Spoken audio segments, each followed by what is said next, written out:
Capital D में पहला बात, वो पानी के साथ रिएक्ट करके मेटल ऑक्साइड बनाता है और हाइड्रोजन गैस बनाता है। बस केवल इतना ही आगे लिखना है। Yes sir. चलो बच्चों next line say that is करके लिख लेंगे बेटा। Next line say that is करके लिख लेंगे। रिएक्शन एक जनरल रिएक्शन है। Metal solid plus H2O liquid gives M2OX। अगर आप गौर करो तो यहाँ पे लिखा है बेटा M2OX। क्यों बेटा? क्योंकि सर जनरल लिख रहे हो तो मेटल पॉजिटिव ऑक्सीडेशन स्टेट में होगा, ठीक है, पर क्या होगा पता नहीं, +2 +3 पता नहीं, +1, तो +X हो जाएगा बच्चों। और ये भी कैसा रहता है बच्चों? सॉलिड। और साथ में मैंने कहा हाइड्रोजन कैसा? गैस। इसको बैलेंस कर लो बच्चों, गैस है तो अपसाइड एरो बनाए, इसको बैलेंस कर लो। जनरल रिएक्शन को क्या बैलेंस कैसे करेंगे? सर मेटल 2 है तो यहाँ 2 आ जाएगा, ऑक्सीजन X है तो यहाँ X आ जाएगा, और हाइड्रोजन को बैलेंस करने के लिए यहाँ भी X आ जाएगा। लिखो, समझो तो हाँ बोलो, दिक्कत हो तो पूछो। नहीं, आगे बढ़ाओ बच्चों। बच्चों पॉइंट नंबर 1 में ही ये रिएक्शन लिखने के बाद नेक्स्ट लाइन से लिखेंगे, लिखेंगे बेटा metal oxide that are soluble in water dissolves in it and form metal hydroxide. मतलब लिखते भी रहो सुनते भी रहो। ये इस पॉइंट में मैं ये कह रहा हूँ कि जो भी मेटल ऑक्साइड बनेगा ना बेटा, सारे नहीं, जो मेटल ऑक्साइड पानी में सॉल्युबल होगा वो उसमें डिजॉल्व करेगा। और वहाँ मेटल ऑक्साइड का पानी में डिजॉल्व होना बेटा एक फिजिकल चेंज नहीं होता, एक केमिकल चेंज होता है। तो हर वो मेटल ऑक्साइड ये नहीं करता, लेकिन जो मेटल ऑक्साइड पानी में सॉल्युबल होगा वो पानी में सॉल्युबल होना इज़ अ फिजिकल चेंज। पर जब मेटल ऑक्साइड पानी में घुलते हैं तो वो केमिकली घुलते हैं, क्या करके? मेटल हाइड्रोक्साइड बना के। और इसी बात को मैं नेक्स्ट लाइन से बता भी रहा हूँ कि सब नहीं, कुछ metal oxide H2O liquid, water liquid में घुल के मेटल हाइड्रोक्साइड एक्वस बना देते हैं। और ये सब नहीं कर पाएंगे तो आप यहाँ ब्रैकेट में लिख दीजिएगा सम डज। और बच्चों जो ये काम करते हैं और मेटल हाइड्रोक्साइड बना लेते हैं, ऐसे मेटल हाइड्रोक्साइड क्या कहलाते हैं बच्चों? अब ये बहुत बार हो गया, ठीक है, लिखो तो हाँ। नेक्स्ट बेटा बच्चों पॉइंट नंबर 1 यहीं पे समाप्त होता है। पॉइंट नंबर 2 की बात करते हैं। दूसरा पॉइंट लिखेंगे, सबसे पहले इंग्लिश लिखेंगे बच्चों all metals do not react with water. सब मेटल, लिखते भी रहो सुनते भी रहो, सब मेटल पानी के साथ रिएक्शन नहीं करते, comma only those metal which are more reactive than hydrogen in the electrochemical series can react with water to form hydrogen gas. लिखते भी रहो सुनते भी रहो। हमने सबसे पहला रिएक्शन पॉइंट नंबर 1 में लिखा है कि कोई भी मेटल पानी में जाके बनाता है मेटल का ऑक्साइड और हाइड्रोजन गैस क्रिएट करता है। अब ये बात हर मेटल के लिए वैलिड है क्या सर? नहीं बेटा ये बात वही मेटल के लिए वैलिड है जो मेटल हाइड्रोजन के ऊपर आता है इलेक्ट्रोकेमिकल सीरीज में। क्यों? क्योंकि शायद हमको पता है इलेक्ट्रोकेमिकल सीरीज में वो मेटल जो ऊपर आते हैं सर वो ज़्यादा रिएक्टिव होते हैं, और जो ज़्यादा रिएक्टिव मेटल होता है बेटा वही पानी के साथ रिएक्शन कर सकता है। हाइड्रोजन के नीचे आने वाले लोग ना, जो हाइड्रोजन से ही हार गए, वो पानी के साथ कहाँ रिएक्शन करेंगे सर? लेकिन आपने तो इलेक्ट्रोकेमिकल सीरीज लिखाई थी कि सर जो ऊपर आएगा वो ऑक्सीडाइज होगा और जो नीचे आएगा वो रिड्यूस होगा, तो पानी के साथ होने वाले रिएक्शन भी ऑक्सीडेशन रिडक्शन है। हाँ बेटा, कैसे सर? आइए दिखाऊं। पहले इंग्लिश लिखो तो हाँ बोलो। बच्चों शायद हमने ये रिएक्शन देखा भी हुआ है, कोई नया नहीं हमारे लिए, कि सर जो मेटल सॉलिड होते हैं वो पानी यानी कि H2O लिक्विड के साथ जब रिएक्शन करते हैं तो सर आपने तो बताया हुआ है सर मेटल का ऑक्साइड बनेगा, ऑक्सीजन -2 बनाता है, मेटल +X बनाएगा तो मालूम नहीं, और हाइड्रोजन गैस रिलीज होगी। ये तो सर आप बताए हुए, इसमें नया क्या है बेटा? इसमें नया ये है कि मेटल अगर अकेला है फ्री स्टेट में तो उस पर नेट चार्ज ऑक्सीडेशन स्टेट क्या होगी? 0। लेकिन यहाँ पे मेटल का स्टेट क्या है बच्चों? +X। मतलब बेटा मेटल अगर 0 से +X में जा रहा है मतलब ये इलेक्ट्रॉन दे रहा है, इलेक्ट्रॉन देना मतलब बच्चों ऑक्सीडाइज हो रहा है। और अगर आप गौर करो तो बच्चों हाइड्रोजन यहाँ पे +1 के स्टेट में है और यहाँ 0 के स्टेट में आ रहा है, मतलब हाइड्रोजन स्वयं इलेक्ट्रॉन गेन कर रहा है, मतलब रिड्यूस हो रहा है। आप लोग अब बताओ मुझे इलेक्ट्रोकेमिकल सीरीज से बेटा, जो हाइड्रोजन के ऊपर आएगा मेटल वही ना ऑक्सीडाइज होकर हाइड्रोजन को, हालांकि ये हाइड्रोजन H2 के रूप में नहीं है, पानी में H+ के रूप में है, लेकिन ये हाइड्रोजन को रिड्यूस करेगा, हाइड्रोजन को H+ के फॉर्म में रिड्यूस तभी ना कर पाएगा जब उससे ऊपर आए। तो जो हाइड्रोजन से जीतता है वही पानी के साथ ये काम कर पाएगा, सारे मेटल ये काम नहीं कर पाएंगे। शायद ये बात समझ में आती है, एक बार ये फिर से लिख लो और लिखो तो हाँ बोलो। और ऑब्जर्व भी कर पा रहे होगे आप लोग, लिखते भी रहो सुनते भी रहो कि सर ये मेटल ऑक्साइड जो आपने बना दिया, रिएक्शन क्या यहीं रुकी रहेगी सबके लिए? नहीं सर, वो मेटल ऑक्साइड जो पानी में सॉल्युबल होगा वो फर्दर हाइड्रोक्साइड बना देगा। तो जो पानी में सॉल्युबल होगा उसके लिए क्या हम रिएक्शन यहाँ रोकेंगे? नहीं सर, उनके लिए आप हाइड्रोक्साइड बना के रोकोगे। Hello hello, yes sir. ठीक है, लिखो तो हाँ।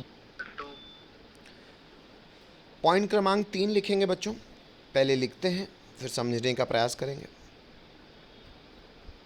पॉइंट क्रमांक 3 लिखेंगे metals like potassium and sodium react violently, even, ये इवन है, with cold water, full stop. In case of sodium and potassium the reaction is so violent and exothermic that the evolved hydrogen immediately catches fire। English लिखो, लिखते भी रहो और सुनते भी रहो। मैं ये कह रहा हूं बेटा कि हर वो मेटल जो इलेक्ट्रोकेमिकल सीरीज में बहुत ऊपर आते हैं वो बहुत ज़्यादा रिएक्टिव होंगे सर। अच्छा, तो क्या होगा सर? अगर वो बहुत ज़्यादा रिएक्टिव होंगे, जैसे कि पोटेशियम सोडियम, इच्छा से आगे यानी कि ऑक्सीडाइज होने का प्रयास करें के स्टेट में आएंगे। हमको शायद ये भी पता है कि सोडियम और ये जो पोटेशियम है अल्कली मेटल्स हैं, बहुत रिएक्टिव होते हैं और पानी में सॉल्युबल भी उनके हाइड्रोक्साइड में। और जो हाइड्रोजन गैस रिलीज होगी साथ में, क्योंकि ये होना चाह रहे हैं, मतलब इनको मज़ा आ रहा होगा सर, मज़ा आ रहा होगा मतलब इनको ये बन के बहुत स्टेबिलिटी फील हो रही होगी, स्टेबिलिटी फील हो रही होगी मतलब इनकी एनर्जी घट चुकी होगी, एनर्जी घटी होगी तो एक्स्ट्रा एनर्जी हीट के रूप में रिलीज़ होगी। और अगर सर बहुत ज़्यादा हीट रिलीज़ होती है तो ऐसा रिएक्शन एक्सोथर्मिक। अब बच्चों ये इतना ज़्यादा एक्सोथर्मिक है कि शायद आपको ये बात पता हो, नहीं पता तो आज से जान लीजिए कि ये हीट तो रिलीज़ हो रही है और हाइड्रोजन जो गैस होती है ना बच्चों, इसमें बहुत जल्दी आग लग सकती है, हाईली इन्फ्लेमेबल होती है। शायद यही कारण है कि हाइड्रोजन एज अ फ्यूल बहुत एफिशिएंट फ्यूल है बेटा। ये जो आप पेट्रोल डीजल यूज़ करते हो ना, इससे काफ़ी काफ़ी काफ़ी ज़्यादा अच्छा। लेकिन पता है हाइड्रोजन यूज़ क्यों नहीं कर पा रहे हम? हालांकि अब शुरुआत हो रही है, क्योंकि पैसा ज़्यादा लगता है इसमें। पैसा ज़्यादा पता है क्यों लगता है? क्योंकि बेटा ये बहुत इन्फ्लेमेबल होते हैं। इन्फ्लेमेबल मतलब जैसे पेट्रोल पंप के बाजू में लिखा रहता है ना कि फ़ोन का इस्तेमाल मत करो। क्यों नहीं फ़ोन का इस्तेमाल करो? क्योंकि इलेक्ट्रोमैग्नेटिक रेडिएशन जो फ़ोन में होती है वो भी कभी कभी आग लगा सकती है। लेकिन हम जनता तो आपको पता ही है कैसी है, हम लोग के सारे इंपॉर्टेंट फ़ोन ही पेट्रोल डीजल डलवाते समय, और हम लोग सब फ़ोन बात करते भी हैं।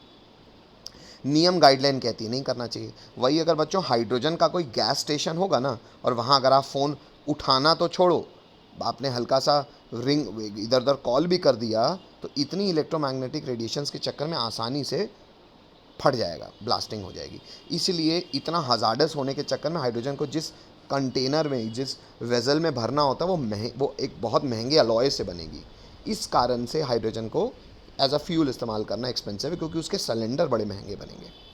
तो शायद इतनी बात आपको समझ में आती है कि अगर इतना एक्सोथर्मिक रिएक्शन है सर, इतना वायलेंटली ये रिएक्टिव मेटल हाइड्रोक्साइड बनाना चाहेंगे तो हीट रिलीज़ होगी, हीट रिलीज़ होगी, एक्सोथर्मिक है, एक्सोथर्मिक है, आग लग जाएगी। आग लगेगी तो इंग्लिश में कहते हैं वायलेंट रिएक्शन है। ये रिएक्शन भी लिख लो बच्चों, रोमन नंबर 1, रोमन नंबर 2, लिखो तो हाँ बोलो। ऊपर की इंग्लिश में कोई डाउट हो तो पूछो, वरना लिखो। लेकिन ये बात बेटा हर मेटल के लिए वैलिड है? नहीं सर, जो बहुत ऊपर आते हैं ना वो। अच्छा सर, बहुत ऊपर आने वाले सब के लिए नहीं बेटा, जो जो एग्जाम्पल लिखे उन्हीं को याद रखना। क्यों सर? क्योंकि बेटा जैसे जैसे नीचे आते जाओगे ना, इनकी रिएक्शन करने की शिद्दत घटती जाएगी। सर अगर एक्सटेंट घटती जाएगी रिएक्शन करने की तो बेटा एनर्जी भी कम रिलीज़ होती जाएगी, तो इतना वायलेंट रिएक्शन नहीं होगा। इसलिए शायद अगर आप गौर करो तो यहाँ पे बेटा ठंडे पानी गर्म करने की ज़रूरत नहीं, क्योंकि मरे जा रहे हैं रिएक्शन करने के लिए। तो यहाँ पे काम भी करना आप लोग, यहाँ पानी जहाँ लिखा है ना वहाँ पानी में ऐसे लिख भी देना कोल्ड। अरे तुमको गर्म करने की भी ज़रूरत नहीं, ठंडे पानी तक से रिएक्शन कर लेंगे।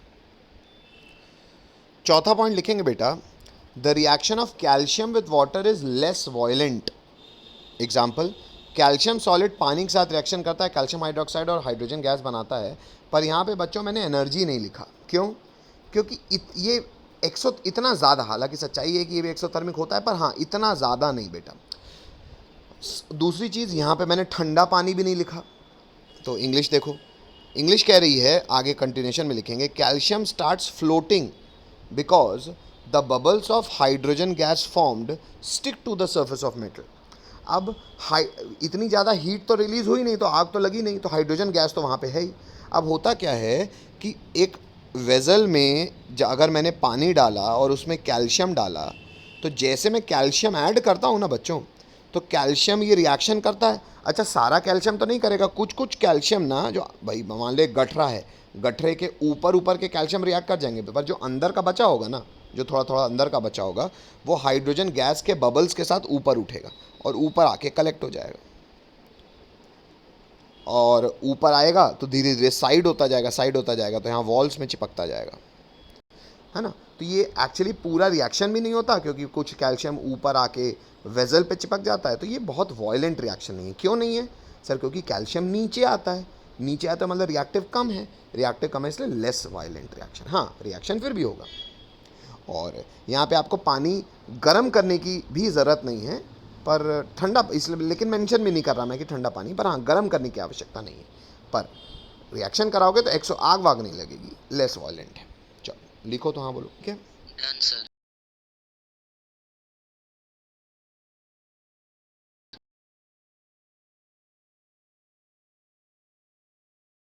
है ना। तो बबल्स बेटा इसी की सरफेस में चिपकेंगे, तब ना इसको उठा के ऊपर ले जाएंगे। हेलो,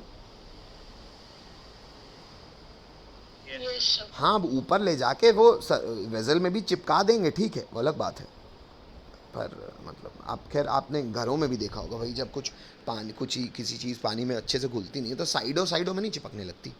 हाँ, लेकिन यहाँ की इंग्लिश ये कह रही है कि बबल्स सरफेस, मेटल के सरफेस से चिपक के उसको उठा देते हैं, है ना। चलो, कोई दिक्कत, आगे बढ़ जाऊँ।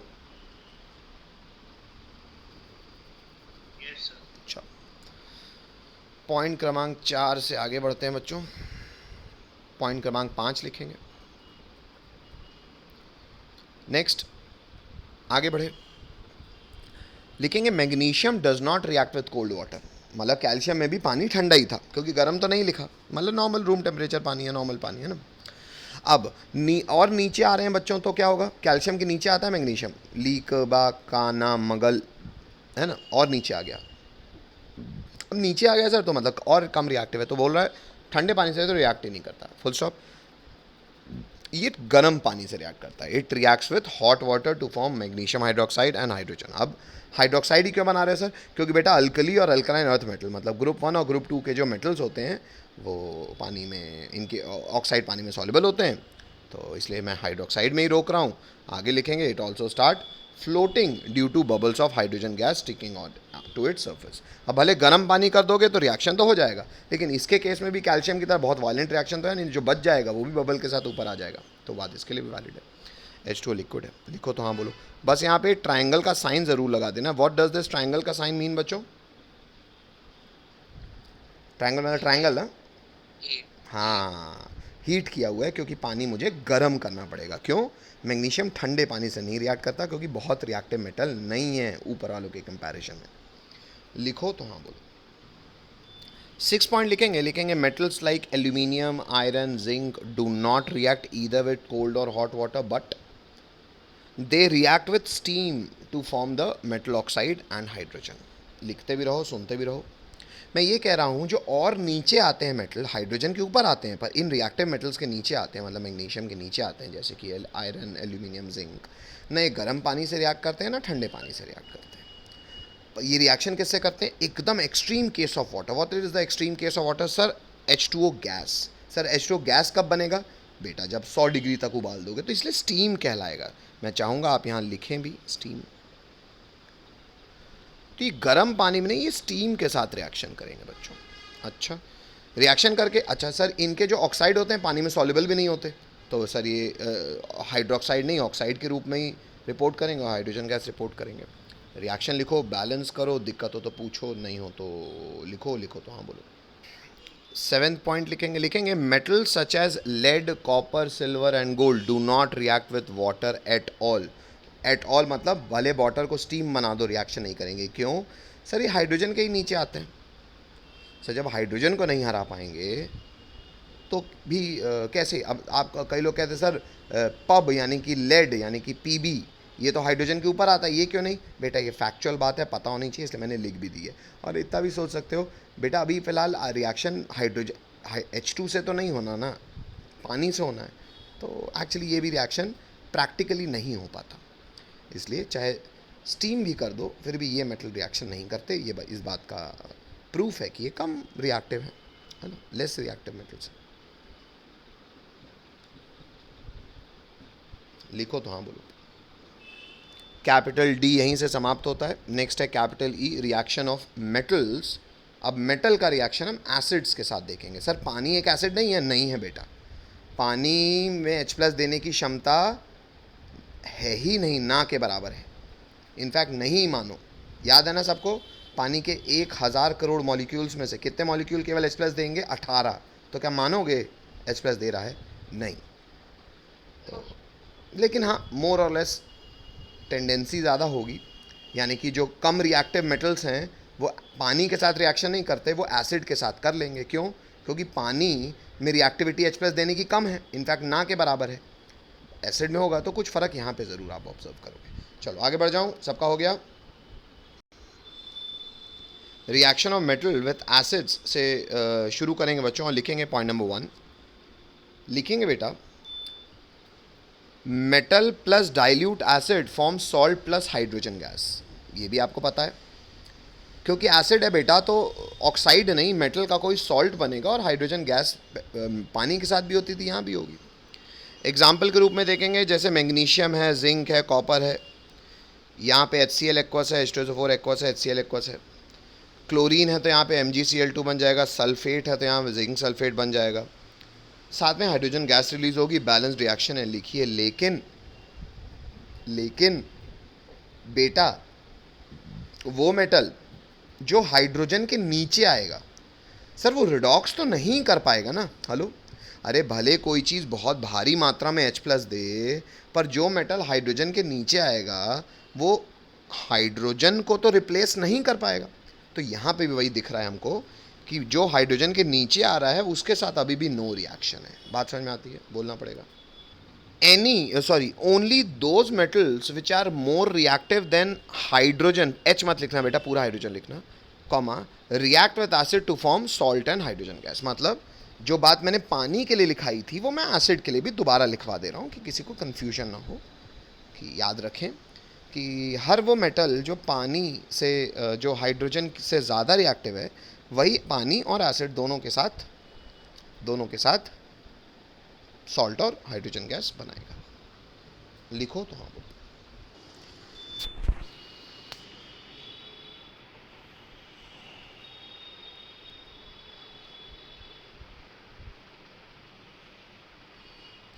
पॉइंट नंबर 3 में लिखा है बेटा, मैं पढ़ भी रहा हूँ, आप लिखते भी रहिए, सुनते भी रहिए। तीसरा पॉइंट है बच्चों कि हाइड्रोजन गैस जो है इज नॉट इवॉल्व्ड मतलब रिलीज होना, evolve. Hydrogen gas is not evolved मतलब रिलीज नहीं होती है when a metal react with nitric acid. अब सारे एसिड एक तरफ, नाइट्रिक एसिड एक तरफ। नाइट्रिक एसिड के साथ रिएक्शन जब होता है ना बेटा, तो हाइड्रोजन गैस इवॉल्व नहीं होती। क्यों? लिखेंगे, इट इज़ बिकॉज HNO3 यानी कि नाइट्रिक एसिड का फॉर्मूला है, HNO3 is a strong oxidizing acid या ऑक्सीडाइजिंग एजेंट। अब देखो HNO3 बेटा एक एसिड ज़रूर है, लेकिन एसिड से पहले, बीइंग एसिड का किरदार निभाने के पहले वो एक बहुत स्ट्रॉन्ग ऑक्सीडाइजिंग एजेंट भी है। तो सर उससे क्या होगा? उसे होगा ये कि लिखेंगे, it oxidizes the hydrogen produced to water. मतलब हाइड्रोजन बनी तो होगी भाई, एसिड है तो हाइड्रोजन गैस बनी तो होगी, पर क्योंकि वो ऑक्सीडाइजिंग एजेंट भी है तो हाइड्रोजन बन के बस निकल ही रही होगी। HNO3 जो बचा हुआ होगा वो कहेगा ये हाइड्रोजन इधर है, हाइड्रोजन जाएगी और उसको ऑक्सीडाइज कर देगा।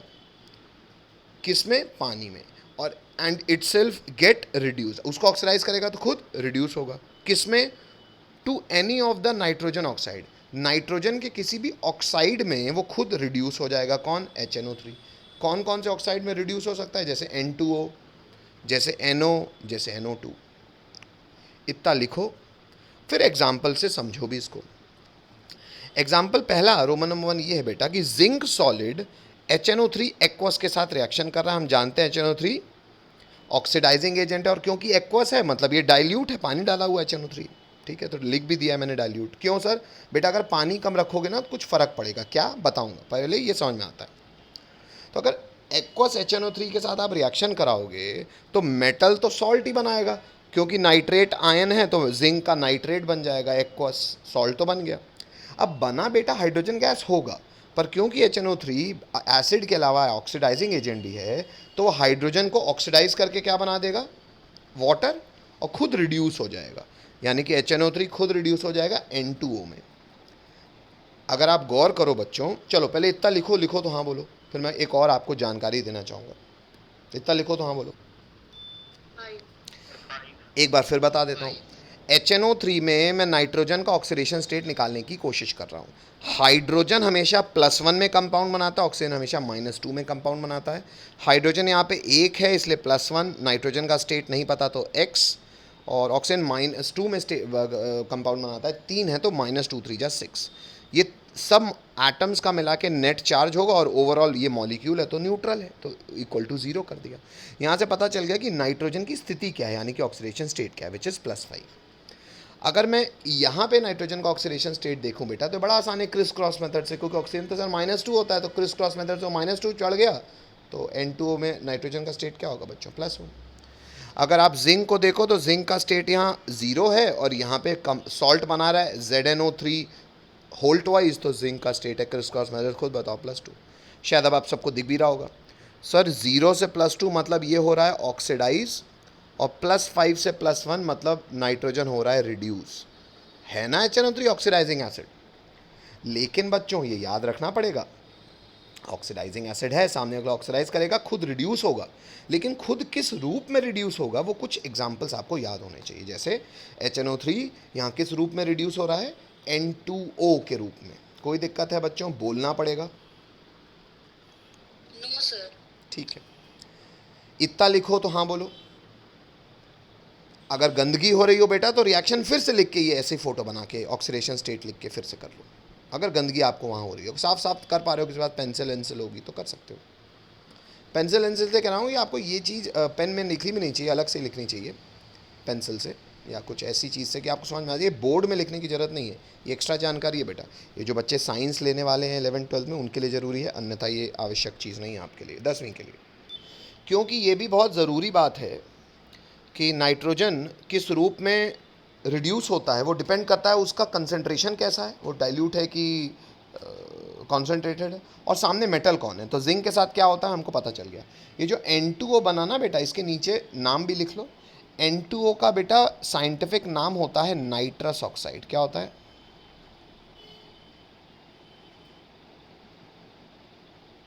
क्या होता है?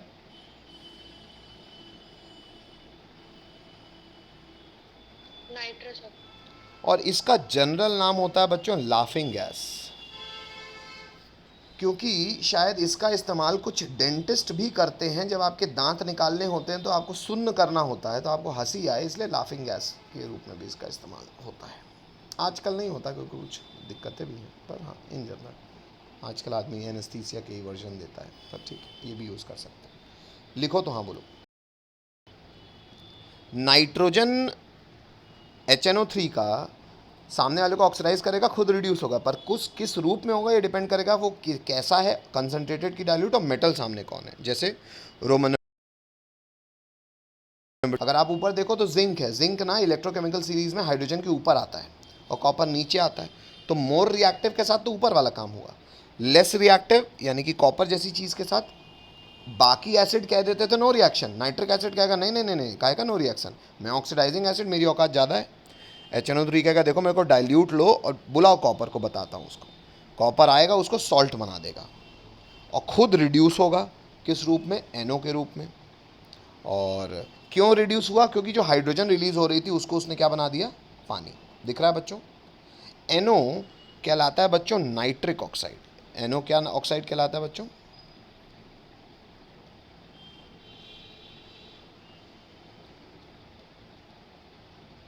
क्या कहलाता है?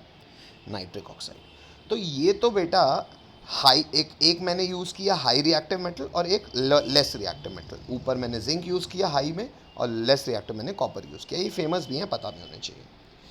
लेकिन बच्चों यहाँ पे अगर आप नाइट्रिक एसिड पे गौर करो ना, तो इन दोनों के साथ नाइट्रिक एसिड जो था वो डाइल्यूट था, तो ये नाइट्रस और नाइट्रिक बनाया है। अगर आप गौर करो कॉन्सेंट्रेटेड में, कॉन्सेंट्रेटेड जनरली गर्म होता है, हॉट एंड कंसनट्रेटेड, तो ना फ़र्क पड़ जाएगा। क्या फ़र्क पड़ेगा देखते हैं। रोमन नंबर 3, अगर मैं हाई रिएक्टिव जैसे जिंक मैंने यूज़ किया था, लेकिन जिंक के साथ बेटा अगर मैं हॉट एंड कंसनट्रेटेड, ये लिखा है हॉट एंड कंसनट्रेटेड, हॉट और कंसनट्रेटेड एसिड का इस्तेमाल करूंगा ना बच्चों, एक्वस अभी भी लिखा है क्योंकि थोड़ा बहुत पानी है। अगर आप हॉट और कंसनट्रेटेड एसिड यूज़ करोगे तो जिंक का तो वही होगा, वो ऑक्सीडाइज होगा, जिंक नाइट्रेट बनाएगा। लेकिन HNO3 ये भी रिड्यूस होगा क्योंकि अल्टीमेटली ये हाइड्रोजन को ऑक्सीडाइज तो करेगा। नाइट्रिक एसिड ऑक्सीडाइजिंग है, H2 को ऑक्सीडाइज करके पानी तो बनाएगा, लेकिन खुद किस रूप में रिड्यूस होगा ये? अगर आप ऊपर देखो तो बेटा वो नाइट्रस ऑक्साइड बना रहा था, लेकिन अभी फिलहाल ये क्या बनाएगा बच्चों? नाइट्रोजन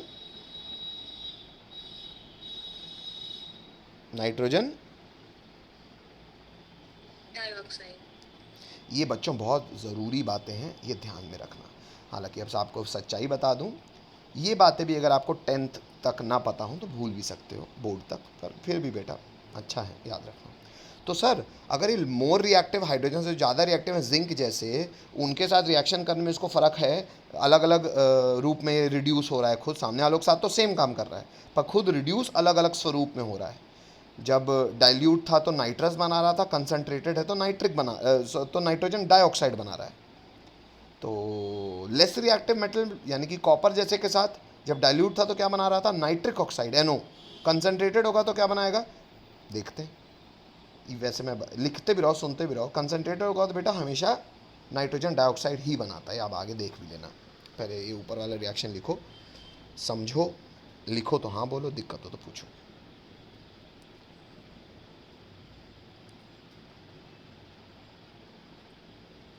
अच्छा बाय द वे, अगर आप बच्चों गौर करोगे ना तो ऊपर के रिएक्शन बैलेंस्ड नहीं है, करने की आवश्यकता भी मत करना, क्योंकि इनको बैलेंस करने का तरीका होता है आयन इलेक्ट्रॉन मेथड या ऑक्सीडेशन स्टेट मेथड। ये हमें क्लास 11th पे पता चलता है। हालांकि सब खत्म होने के बाद, सिलेबस खत्म होने के बाद आपके 10वीं के मैं ये बता दूंगा आपको 10th में ही, क्योंकि NTSC में काम आएगा, है ना। लेकिन सब खत्म होने के बाद, उसके पहले नहीं, ठीक है। याद दिला देना लेकिन कोई बच्चा, सर आपको ना रिडॉक्स रिएक्शन, ये कैसे रिएक्शन है? रिडॉक्स, इलेक्ट्रॉन का लेन देन, आपको ना रिडॉक्स रिएक्शन बैलेंस करना सिखाना है सर, ये याद दिला देना कोई बच्चा, जब सिलेबस हो जाए उसके बाद, है ना, याद दिलाना आपकी जिम्मेदारी। चलो इतना लिखो बच्चों, लिखो तो हाँ बोलो। क्या लिखोगे? Roman number 4। रोमन नंबर 4 आप इसी को लिखिए, किसको? कॉपर सॉलिड यानी कि less reactive plus HNO3 aqueous, लेकिन यहां पे क्या लिख दोगे बच्चों?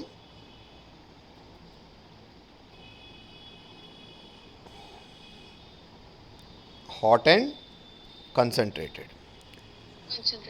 हमको पता है सर, जब डाइल्यूट कर ले रहा तो कंसंट्रेटेड भी भले लेस रिएक्टिव है हाइड्रोजन से, लेकिन क्योंकि ऑक्सीडाइजिंग एसिड है तो मेटल के साथ को, मेटल को बना देगा सॉल्ट, एक्वस सॉल्ट, प्लस जो हाइड्रोजन रिलीज हो रहा होगा उसको बना देगा पानी, और खुद बनाएगा बेटा NO2। सेम जो ये बना है वही यहाँ भी बनेगा, NO2, नाइट्रोजन डाइऑक्साइड।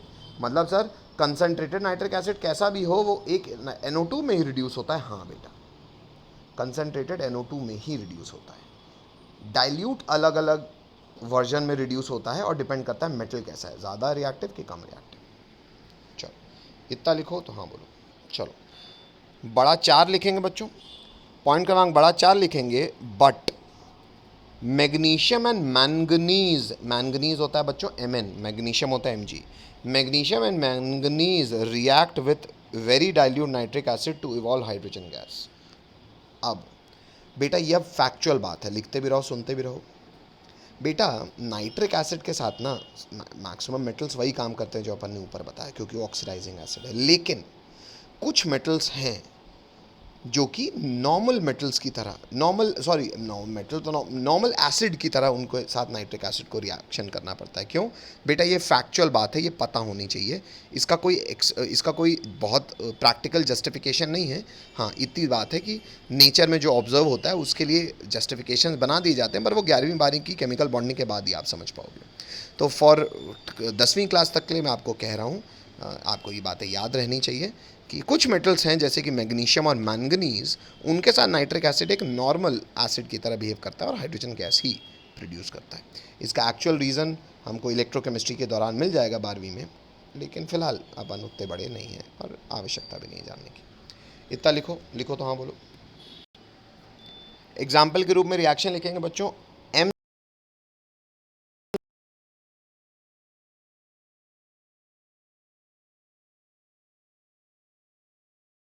3 बूंद एसिड,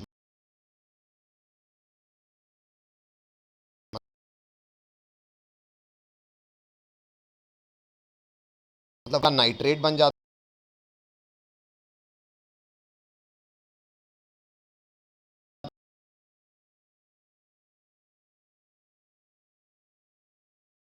है हाइड्रोजन गैस।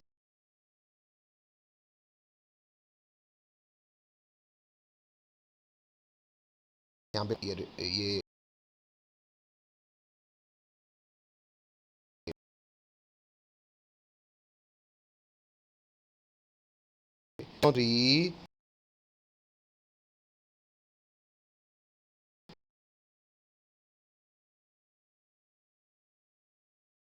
कोई बता सकता है मुझे?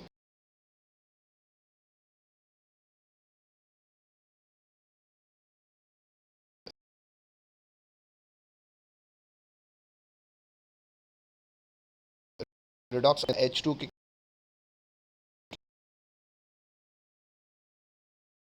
कैसे रिडॉक्स नाइट्रेट का पार्ट नहीं कर रहा, नाइट्रोजन वाला हिस्सा नहीं कर रहा, इसलिए रिडॉक्स अभी भी है, but nitrogen is not behaving as a oxidizing agent, that is the H plus ion that is doing it. नीचे लिख भी देंगे here M can be magnesium और मैंगनीज।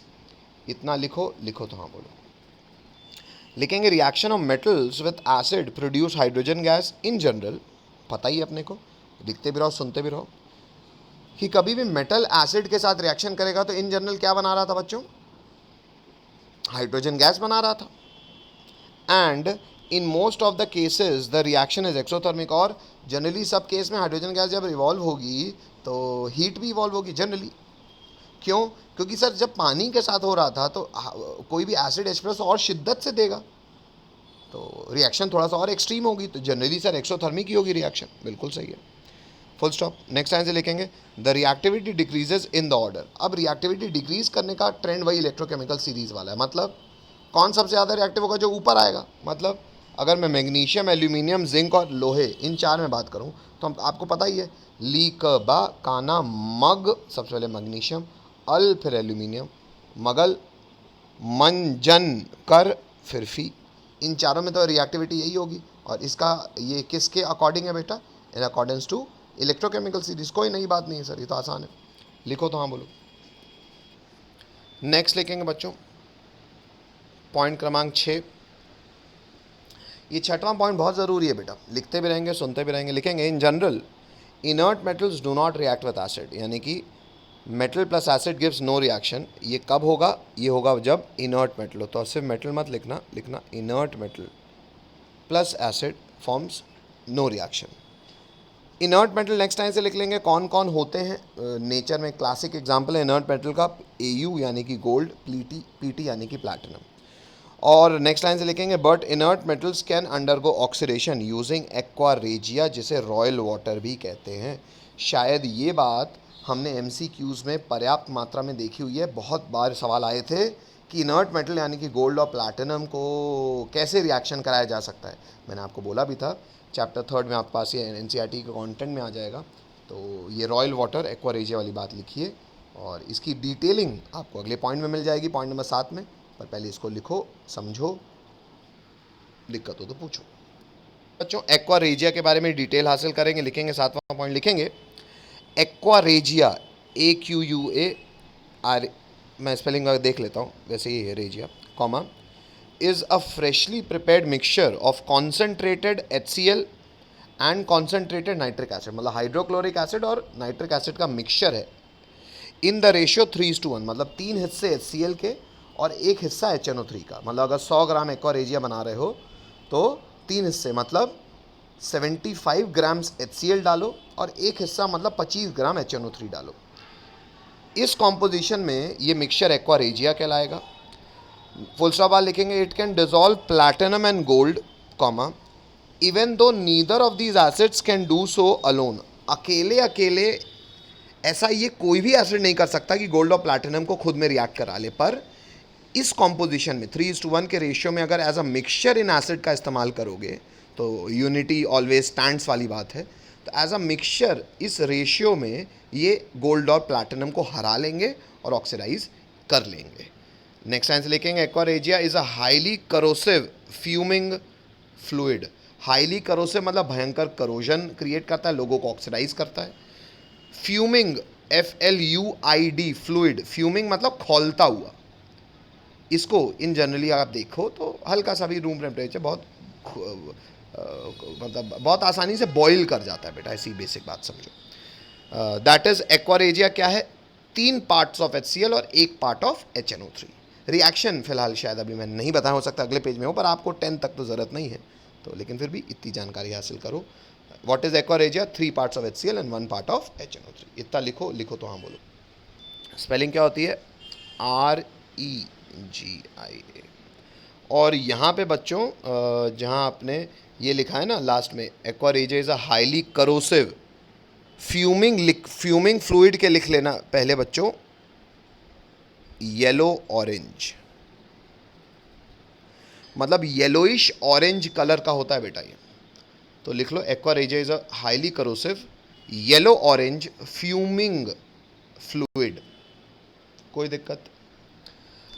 बच्चों ये लिख भी लो फिर से नेक्स्ट लाइन से, 3 पार्ट्स ऑफ HCl और 1 पार्ट ऑफ HNO3। एक्चुअली ऐसा क्या करते हैं कि जो इनर्ट मेटल हैं वो भी रिएक्शन कर जाएं। बच्चों ये एक बहुत रिएक्टिव इंटरमीडिएट कंपाउंड बनाते हैं जो कि होता है NOCl, HNO3 का NO और HCl का Cl। ये जो NOCl है ना बच्चों, एक्चुअली ये रिस्पॉन्सिबल है हर व्यक्ति को ऑक्सीडाइज कर देने के लिए। NOCl का नाम भी लिखा हुआ है बच्चों, नाम नीचे मैंने लिखा है नाइट्रोसाइल, दिख रहा है सबको? मैं थोड़ा सा और जूम इन कर देता हूँ। नाइट्रोसाइल, NITROSYL, नाइट्रोसाइल क्लोराइड, साथ में Cl2 और पानी भी बनता है। गोल्ड सॉलिड प्लैटिनम सॉलिड के साथ AR मतलब एक्वारेजिया का रिएक्शन करा दो तो ये ऑक्सीडाइज हो जाते हैं। गोल्ड किस रूप में बदल जाता है, AuCl4 के रूप में, प्लैटिनम PtCl4 के रूप में। ये हालांकि इसको चिन्ह बना के लिख देना कि ये नॉट फॉर बोर्ड्स है, लेकिन फिर भी जानकारी है तो हासिल कर लो, ठीक है। तो गोल्ड और सिल्वर को ही ऐसे सॉल्ट बना के, वो जो पहले के सुनार आते थे पुराने ज़माने में जब लोग नहीं जानकारी रखते थे इतना, तो बोलते थे लाओ तुम्हारा सोना धो दें, तो सोना धोने में धुल तो जाता था लेकिन एक्चुअली वो सोने का पानी बन जाता था। क्यों? क्योंकि जब उस एक्वारेजिया से धोगे तो वो डब्बे में रख लोगे, तो डब्बे में रखोगे तो डब्बे में जाके एक्सट्रैक्शन करोगे तो तुमको पानी को उबाल के जो बचेगा वो सोना सोना बचेगा, क्योंकि ऊपर का सोना घुल जाता था। तो ऊपर का घुल के अंदर का तो सफ़ेद हो गया क्योंकि अंदर का तो नया आ गया, लेकिन वो सोना चला गया आपका। तो ये शायद आपने सुना भी होगा, लिखो तो हाँ बोलो। Capital F is reaction of metallic salt solution. अब मैं मेटल्स का रिएक्शन तो हो गया, उनके ऑक्साइड्स भी जो पानी में घुल सकते थे उनका भी रिएक्शन सीख लिया। अब मेटल के सॉल्ट सोल्यूशंस की बात कर रहा हूँ, किसके साथ? With other metal salt. मतलब सर एक मेटल का सॉल्ट दूसरे मेटल के सॉल्ट के साथ रिएक्शन करेगा, ये तो हमने जाना हुआ है सर। सब मेटल ऐसा नहीं करते सर, पर कुछ मेटल के सॉल्ट दूसरे मेटल के सॉल्ट से डिस्प्लेसमेंट कर देते हैं, जिसे हम डबल डिस्प्लेसमेंट या प्रेसिपिटेशन के नाम से भी जानते हैं। याद है? तो ब्रैकेट में लिख देना बच्चों, डिस्प्लेसमेंट रिएक्शन। हेलो, याद आया?